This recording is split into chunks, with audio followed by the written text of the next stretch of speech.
माझ्या लेकराचं बळी येणार आहे का मागे तुम्ही मस्त पाठीवर हात टाकता माझ्या सारं करता पण माझ्या मनातली आग जिरणार आहे का ही शिक्षण फुकट असताना माझा मुलगा गेला असता का दादा ती आता तू थोडासा बघ ना स्वतः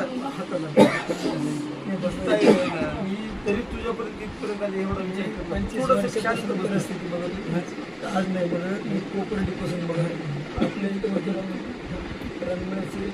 म्हणलो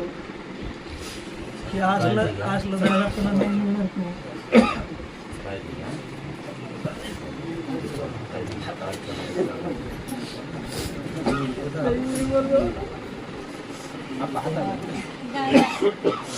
दादा काय म्हणतो